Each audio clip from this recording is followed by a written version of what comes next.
How many of you have ever heard the name Dima Murovanni? Up until recently, I had never heard it. I didn't know who that was. I couldn't point out that person on a lineup. Nothing. Had no clue. But he's actually pretty important.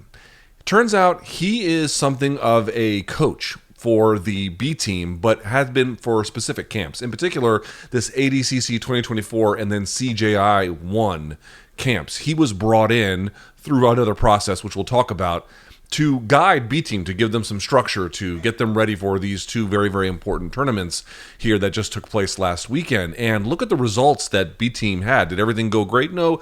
Nicky Ryan didn't necessarily have a great showing. Jozef Chen looked good, but had a tough break in the brackets. But the Rodriguez brothers both took home some hardware, and then obviously Nicky Rodriguez at CJI taking home $1 million. Plus, there was a lot of other bright spots along the way. So I thought, man, I got to talk to this guy.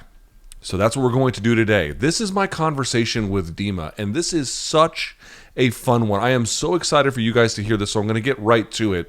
But we talk about not just CJI and ADCC and what happened, but some of the technical innovations that we saw in both tournaments and what made the tournaments different in terms of what we saw. How about wrestlers getting involved? Not so much in MMA anymore, but now sport jiu-jitsu. We saw that at ADCC. It was a big win at ADCC with that. We talk about that, his coaching philosophy. What about the B Team New Wave controversy and their battle? How does he see all that? Tons and tons of good stuff. I put a link to Dima's Patreon where he does all kinds of technique stuff in the description box below, and I'll put it in the comments as well. Have a look. This is a fun one, folks. If you're a jiu-jitsu nerd or you really like talking to people who have something interesting to say, I think you're going to enjoy this as much as I enjoyed conducting this interview. Without further ado, here's Dima.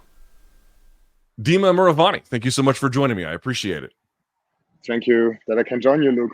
Okay, here we go. So let's take a step back here for folks who may not know you. You are not like the current live-in all things B team coach, but you have been the coach certainly for the ADCC and CJI camps. How did that happen?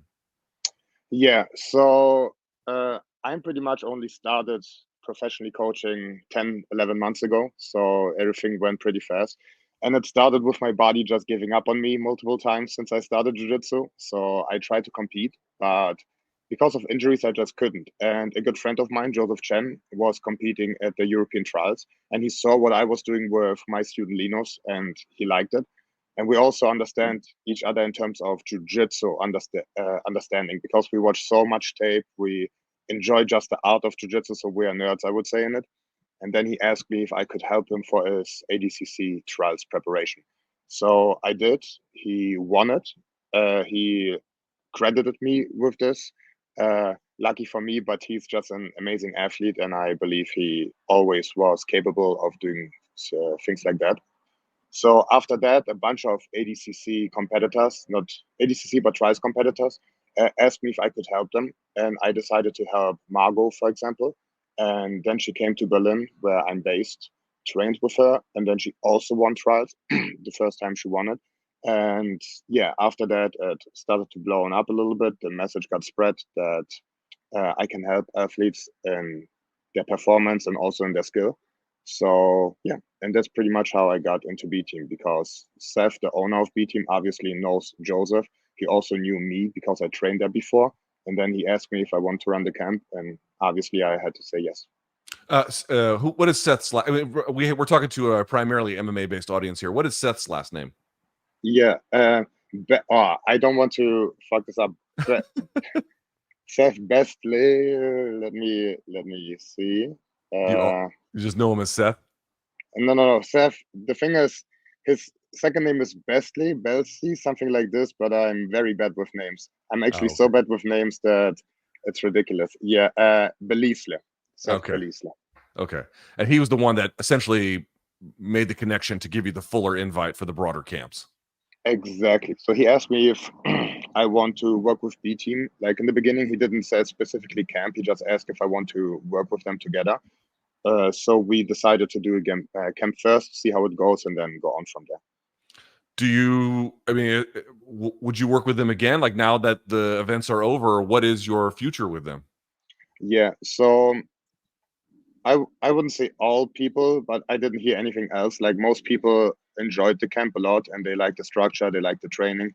So they asked me if I want to move there and stay there. Unfortunately, I'm not the biggest fan of the US, so I said, let's do it like this. Let me be there twice a year, and we will run camps. So I want to run a skill building camp where we increase the skill set and we add new systems like training systems. And let's do a performance camp where we prepare each other for the big tournaments, for example, ADCC, CJI, or whatever comes at the year. Yeah. How big is BJJ in Berlin? It's getting bigger, definitely. I would say it's big in terms of Germany, but not big in terms of the world. Like jiu-jitsu in Germany is still pretty early, and it's mostly gi. Like I didn't train no gi until the 2 year mark of my training, just because nobody trained no gi. So I had to pretend to train no gi in the gi. Okay. And that you essentially got you are German. You got your full start and everything in Berlin, but then you have Mhm. branched out since then. Exactly. So I train out of BJJ Academy in Berlin, and I was lucky enough to end up in the right academy in the right time because, I don't know if people know, but jiu-jitsu is a pretty culty sport. So you look up to the instructor, everything is classical, respect, you don't say anything bad, you shake hands all the time, and it's pretty stiff. So I had the luck to meet Robert Graves. He's a black belt and he's my coach, I would say, in the BJJ Academy, and he was cool from the beginning. And actually, he was so cool that his mindset was fascinating for me because I was a white belt and I brought technique as a white belt. He would listen to it and drill it with me before the first class. So this is something that I want to keep on going. Also, having a black belt mindset and being a white belt all the time. I was pretty lucky to meet him. All right, so let's talk about CJI and ADCC. First of all, Mm-hmm. it had to be weird to make a camp where obviously it's still submission grappling, but the rules are meaningfully different. The realities are meaningfully different. Was that was that hard to structure? Uh, I wouldn't say hard, but I also wouldn't say it was easy because we had a lot of people with different strengths, different weaknesses. So you need to, sorry, game plan the camp for them. Then you have two rule sets. So you need to somehow structure the 10-minute rounds with the 15-minute rounds and so on. And yeah, so I would say it wasn't that easy, but we got it done in the end. Okay, let's start with CJI. Now, there's a bunch of different things to get to, but I think we have to start with Nick Yeah, Rodriguez, who won the $1 million, won all 4 matches, won all 4 by choke from the back, if memory serves. yeah. Give me your assessment of his performance, and then on top of let's just start there. How would you assess his performance? Yeah. It couldn't get any better, right? 4 matches, I think he put down everybody, he passed everybody, he mounted everybody, he took the bag from everybody, and he finished everybody. So he displayed the perfect jiu-jitsu in this tournament. And there were no doubts that Nicky Rodriguez is the best man at this day. Like nobody could say anything about it. In terms of what you guys had prepared, I mean, I can't say that you're surprised, but relative to what you had prepared and then what he delivered, were there any dissimilarities or anything new, or was it exactly kind of what you had seen in the training room?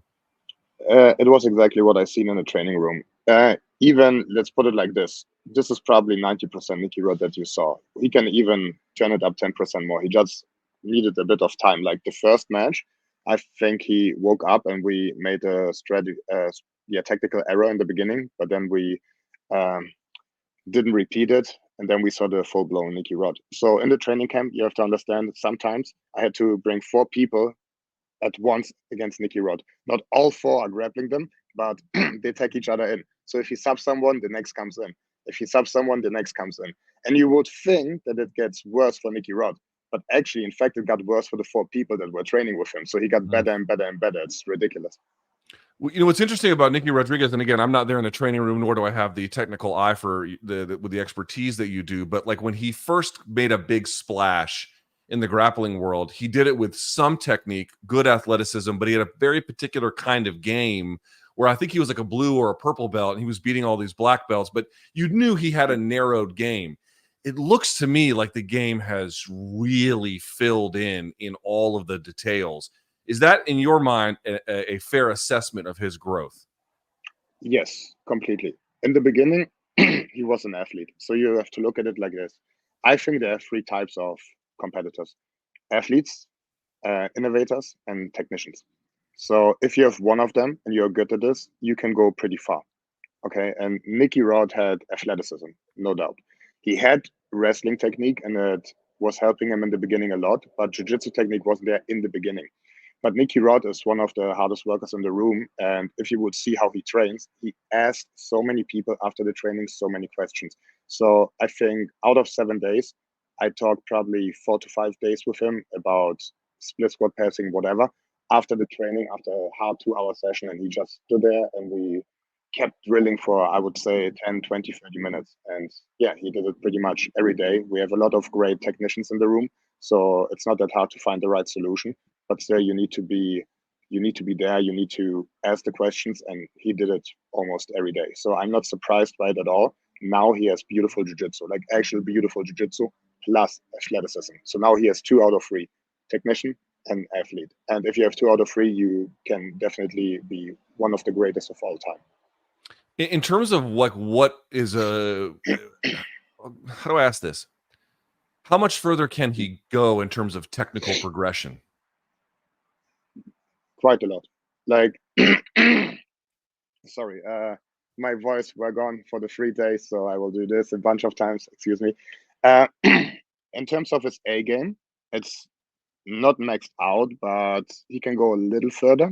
But in terms of jiu-jitsu, sorry, there's a lot to learn. Especially if he wants to coach later, he wants to understand everything about jiu-jitsu. And I think also we as coaches, because we are so young in the sport, we always have to learn. There's always something new, and you always need to sharpen your tools. Like if I show you mount escape today, maybe in 1 week it's completely different based off what I saw in a high level room with what the guys are doing in there. So there's always room to grow. But in terms of his A game, he's almost there at 100%. In terms of finishing the same way every time, it's kind of like, I don't want to make too much of a comparison, but Hadra Gracie mounting everyone and then finishing them with a cross choke. If they can't stop it, just keep doing it. But I guess my question would be, like, assuming that avenue was shut down for whatever reason, do you think he could have won this tournament with, I don't know, leg locks or some other kind of system of offense? Yes. Nicky Rod has a lot of submissions right now. The back was his best from the beginning already. So when he came in, he finished everyone. And I think he liked to say, if it's under the eyebrows, I will finish you. So it doesn't matter if it's on the neck or on the nose, he will finish you, because it literally feels like your head explodes and you can actually push your chin into your arteries, so it gets even worse. But Nicky Rod has a lot of tools. I don't want to talk about specifics because you guys will see it in his next matches, but he can do it all right now, in my opinion. He can definitely do it all, and he can finish people in all areas. Jozef Chen, the gentleman who you developed an initial relationship with, had a good early start. Ultimately, the tournament didn't go his way. He did show some nice wrestling. Tell me what went really right for him, and then some things that you think didn't go quite so well.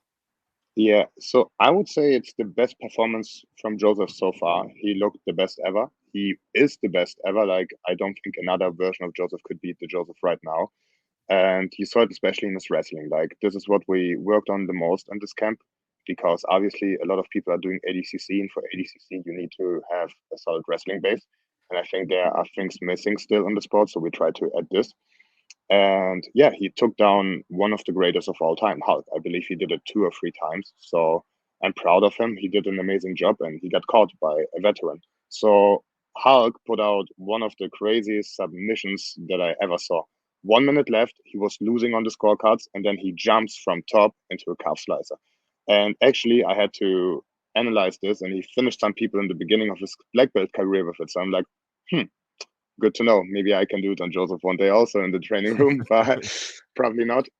But yeah, fair play to Hulk. He's a veteran, and he was the better man that night. But I believe all of us can see that Jozef is one of the best, not maybe even the best technician in jiu-jitsu right now. So he's 20. He has plenty of time. And yeah, if people roll... Sorry, he's 20? He's 20. Oh my God. He turned 20 20 days ago. Oh my God. Yeah, he's got... Oh my God, that's crazy. Okay, sorry to cut you off, please. Yeah, so a lot of people are looking at him, and he can't lose. He lost with a submission by a guy that didn't submit people on legs for years, but still people love him and see that he's amazing and freaking good, because you saw it in his jiu-jitsu. For Jozef, and also for me, winning is not the most important thing. The result can mess with you and it can limit you. We just want to display the best jiu-jitsu that we can. And I believe Jozef Chen is number one in this. Over at ADCC, we have to talk about J-Rod. So the Rodriguez brothers having just an incredible weekend in Las Vegas. Obviously, J-Rod taking the silver medal. Overall, give me, I mean, that was a tough bracket he was in as well. So overall, give me your assessment. Again, what went right, what went wrong? A lot went right, obviously, to get a silver medal. So please just give me an overall assessment. Yeah, so I need to go back to the camp when I came there, and Jay was one of the first to talk to me, and he's like, "Yeah, I'm excited. Let's do our stuff." And after 1 week, we understood that we clicked pretty well. Like he's doing everything that you tell him. He's a machine. He's a soldier. Like you tell him do 20 burpees. If he's eating lunch, he will do 20 burpees and then continue eating lunch. So I wanted specifically with him that he comes also in the later sessions. So we have a normal session at noon. It goes around 1.5 to 2 hours. This is the hardest session. But then we also meet up at night and then we troubleshoot for 3 to 4 hours. And everybody's welcome, but most of the time it's me and Jozef and our friends. And sometimes I invite people like Nicky Rod, J Rod, whoever needs to be there. And he was there all the times I needed him. J Rod is also like Nicky Rod. He was an athlete and he got pretty far with that. But in the last months, he had trouble winning fights. And I believe the only thing that he was missing is to refine his already techniques that he had. And my game plan for him was just to show him 2, 3 things. But in the end, I showed him complete systems and he absorbed them. It's ridiculous how fast he learns. Probably with Nicky Rod together, 2 of the fastest learners. This is something you can develop. You have it or you don't. And yeah, he changed his, I wouldn't say whole game because it's still his game, but he improved on it so much. And yeah, I couldn't be more proud of him. So the ADCC run was incredible. And I wouldn't say I expected this because we don't look at results, but I'm not surprised by it. And I'm also not surprised by the final because if you look at the final, in other rule sets, you would say Jay would have won. But in this rule set, Giancarlo is the champ. He's the man. He knows how to win. But you can't say that Jay is only athletic anymore. He uses jiu-jitsu. And if you don't see that, you don't have the understanding that he has right now. He controls the left side, the right side. He distributes weight better. He wedges everything in place. He sets blocks and hips when he walks around. Technically, he only did one mistake, in my opinion, in the final, but we already worked on it, and it's gone now. So right now, the J-Rod would even beat the J-Rod from the final in ADCC. And yeah, he's the second best in the world right now. And yeah. Without giving away too much, could you give me just one kind of indication from a technical standpoint about, since you started working with him through ADCC, the biggest single improvement he's made? Yes. The biggest single improvement is that you can't entangle on him anymore, except he wants you to, or it gets progressively harder. In the beginning, or before I was there, it was easy to entangle to J-Rod. This is why he got finished with leg locks. I wouldn't say frequently, but if there's a good guy that can leg lock and entangle, chances are high that if he catches him, he can finish him there. So now we added something that I call rumble passing, and that is passing like a wrestler wrestles. Okay, so it will be very difficult to get to the legs now, and he used it perfectly to get into a split squat systems, and yeah, doing a lot of damage from there. And going taking a silver medal, absolutely ridiculous. Also, another one of your, I believe he's one of your students, if I'm not mistaken. It's hard to tell sometimes who's coming and going in some of these jiu-jitsu teams, but I believe Owen Jones is one of your guys, correct? Yeah, I wouldn't say students because he was built by other people, but he's one of my athletes. So I started working with him in the end of last year, and I can call myself his coach, but I wouldn't call him student because I would say he's my athlete. Like I didn't build him up, so let's keep it with athlete. I think that's good. And yeah, with Owen Jones, man, he's the man.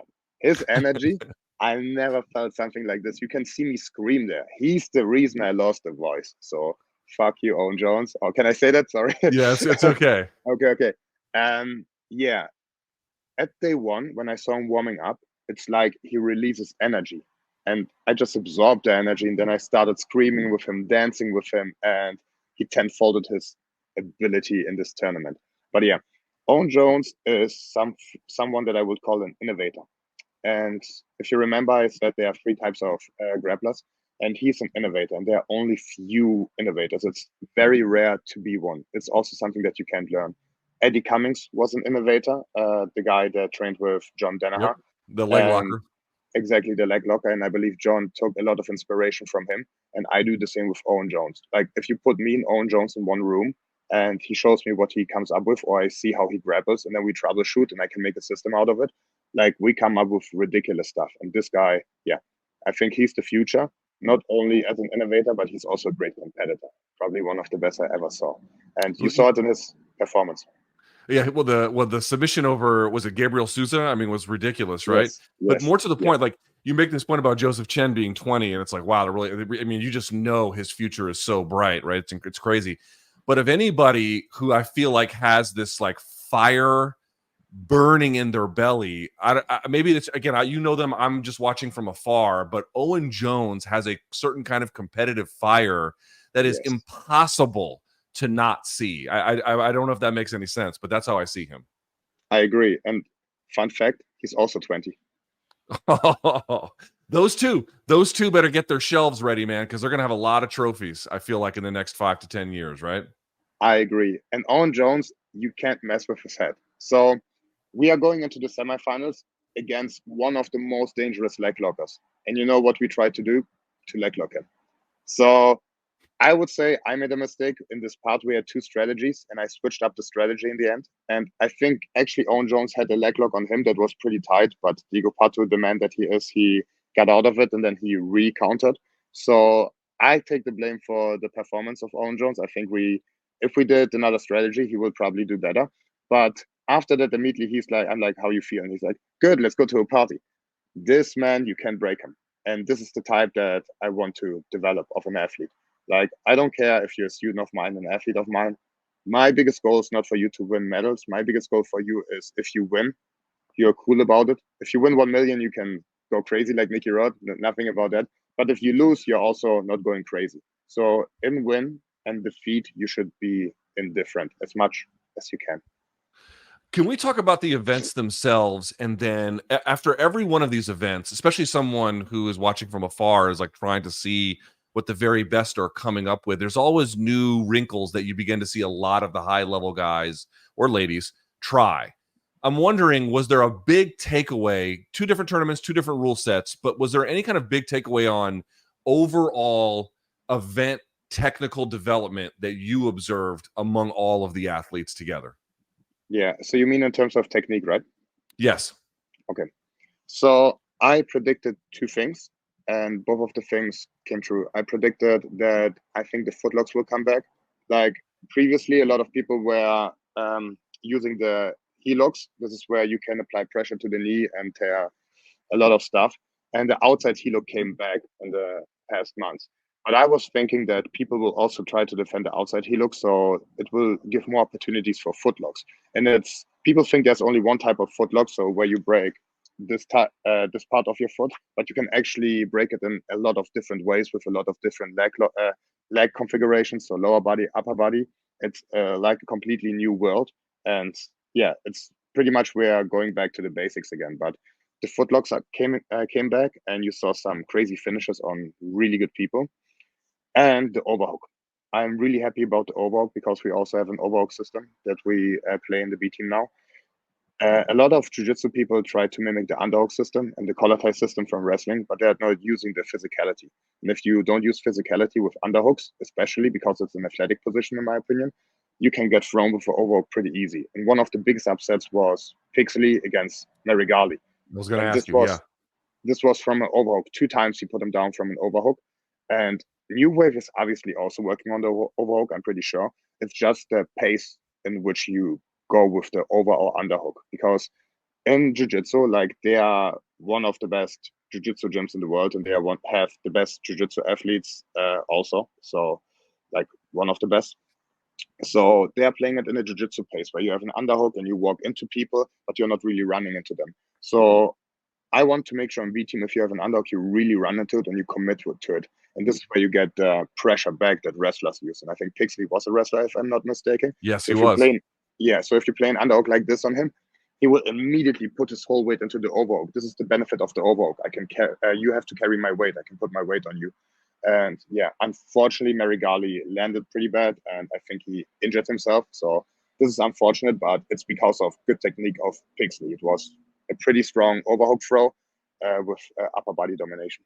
I would love to pick your brain about this, not just Pixley. So Pixley was a Division II wrestler, but he was a Mm-hmm. national champion at the Mm-hmm. Division II level, only a purple belt, but you mix those two together, and obviously you can see the result. I think, although I think he took fourth ultimately in his division, but still, I mean, he's got a lot of room to get better as well.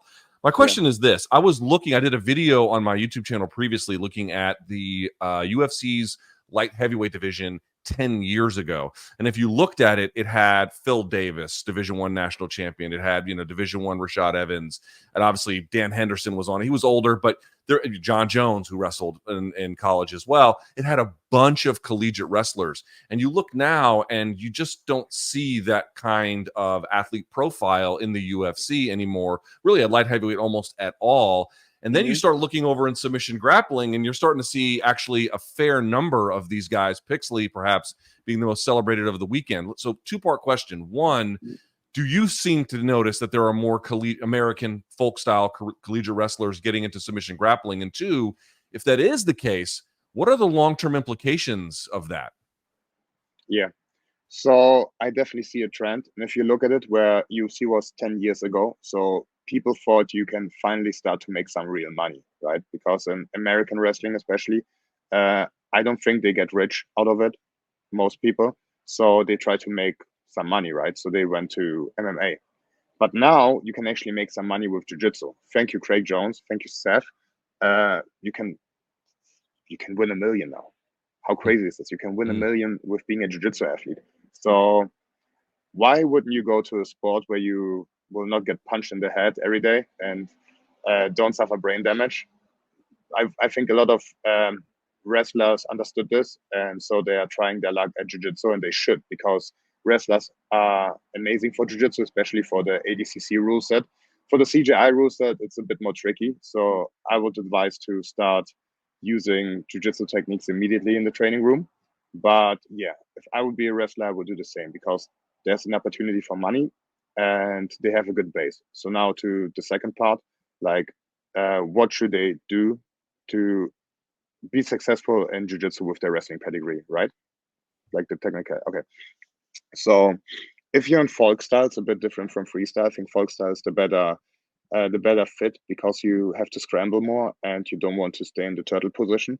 So you already have the pedigree of holding people down. You already have the pedigree of putting them to turtle. So now I would look at how to attack the turtle also with submissions, not only with holding the partner down, looking at the 4-point front headlock, stuff like that.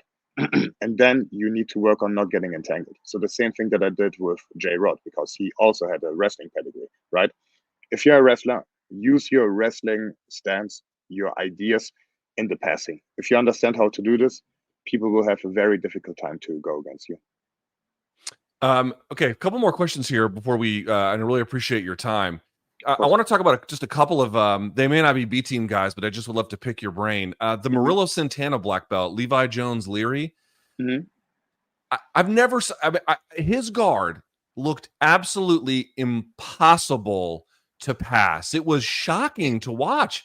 I wonder, when you were looking at it, did you have a similar sense of like, I don't know how you passed this guy's guard? What was your sense? He didn't win ultimately, but he performed very ably. I'd be curious to get your assessment. Yeah, so I look at it like, that's amazing. How is he doing that? And yeah, I also watched a Patreon video on how he understands his guard retention, and I think it's pretty amazing. But he also has pretty long limbs. He's doing jiu-jitsu since a long time, so his concave posture when you round up is pretty difficult to pass. I would say I have an idea of how to pass the guard, so I would really like to see a rematch of him against Jozef. They had a match, and Jozef couldn't break through in the match, but he looked pretty good in the end. So I think if they go against each other again, there's a high likelihood that Jozef could pass, in my opinion. Maybe I'm completely wrong, so I would like to test the theory that there's always a way of getting past a guard. But against him, I must admit, if you only have 5 minutes and then you have a minute break, this could be impossible. I'd say 99%, but there's always a percent, and I think there's a way to get past this guard, because it's very strong. I don't want to give out away too much, but yeah, I'm really impressed by Levi. He migrated pretty good from the gi to the no gi. He has a lot of leg lock attacks now. He has an amazing guard. He has good passing. People don't know this about him. So yeah, he proved himself as one of the best in the hardest bracket ever. And one of the best fights, or the best matches anyway, of the weekend, ADCC or CJI, was the Andrew Tackett and Cade Ruotolo match. I mean, it was like two cats in a bag. You know what was great about that match? I'll tell you what. If you have a technical eye for it, it gets better and better and better. But you could show that one. I showed that one to my wife and kid, and they loved it. It had application no matter your skill level. But given that you have quite a bit of it, give me your assessment of what that was and how fun it was. Yeah, when I've watched it the first time, I've thrown out all of the technical thinking also. I'm like, yeah, just take him down. It's like the meme from the UFC, just bleed. That's how we felt. Like, let's go. And yeah, it was probably the greatest match of all time in Jiu-Jitsu. Everybody can watch it. So for me, as a spectator, it feels like the Ultimate Fighter season one. The season one elevated jiu-jitsu so much. Without that, not jiu-jitsu, MMA, without this, UFC wouldn't be where it is, right? And it was because of the final match. Everybody enjoyed the final match. Everybody was in the moment. And I felt like this is the equivalent to it in jiu-jitsu. These guys scrapped so hard, they changed the sport, and now people are actually watching it that don't understand jiu-jitsu. And this is your goal, right? You want to have people in there that don't participate in the sport. And yeah, both of them helped Jiu-Jitsu out a lot, and this match was ridiculous. Now to the technical part, because I rewatched it. Okay. Let's go back to what I thought. The overhook is coming. And I think the single reason why Cade won over Andrew was the overhook. A lot of times when Andrew had double underhooks or the single underhook, he used the overhook. He used the overhook for nice uchimatas. I don't know if he used other throws, but the overhook won him the fight. And you guys will see a lot more of overhook work, a proper underhook work, collar tie, elbow ties. Like the real wrestling base will come to jiu-jitsu real soon. You know, it's interesting. Like, the uses and the applications are going to be a little bit different, but and maybe you think this is a silly comparison. I don't know, but I recall distinctly Khabib Nurmagomedov using like an overhook pinch a lot of times when guys would have weak underhooks. He'd use his overhook or some kind of body lock pinch behind it, and then use them to take them to that side. It seems like anybody with, I know he's got a sambo background, but obviously being from Russia, there's going to be a lot of bleed over from wrestling as well. It seems like the wrestling guys, to your point, Pixley, anybody else you can name, they've already kind of instinctively got this kind of thing going on. You're just trying to get that from wrestling into jiu-jitsu, yeah? Exactly. So freestyle wrestlers usually don't develop a strong overhook, for example, because there's a push-out rule and the overhook is a bit different in freestyle. But collegiate wrestlers, they have the overhook because you have to scrimmage more. And with the overhook, it's definitely easier to keep up height and stuff like that. And the Dagestanis and the Russian wrestlers like Khabib, I take a lot of technique from Khabib. He's so technical. His father taught him everything. But the Dagestanis have a mix of judo and wrestling, right? So they also use the overhook way more. I would say they use more technique in their wrestling, and Americans use more physicality, but both are technical, and both are physical. Just where do you draw the line? So yeah, I agree completely. People like Khabib expose it in MMA, and you can also expose it in MMA pretty well. I was watching some of your videos on your Patreon, and I don't want to give away too much. And I won't, but I will make one tiny little reference that you make in discussing clearing collar ties or using collar ties. You had referenced Sajalayev. I don't know if I'm saying his name wrong. He's Russian, but you had a lot to say about him. And one thing I've been reading about you is that you don't try and necessarily, let's take the jiu-jitsu class format and then refine it. It seems like you are much more inspired by what some of these older sports do, like wrestling, in terms of how they structure training, what matters, what's valuable. And then that is so it's not really just the overhook. The overhook seems to me part of a broader view that you have about that. Is this an accurate assessment? Yeah. First of all, thank you for subscribing to my Patreon. I'm like, oh, Luke Thomas subscribing to my Patreon. I'm always trying to learn. So I love it. I appreciate it. I showed it to Jozef and we are both like, so yeah. Yeah, exactly. Why shouldn't I steal from sports that have been there for such a long time? Like jiu-jitsu is so early. And I believe sometimes we as jiu-jitsu athletes and coaches think that this is something different from other sports. It isn't. We are not special. We shouldn't train every day. No professional athletes trains every day hard, especially. Like, we should look at the professional sports that are really high, and we should learn from them. We are not better than them.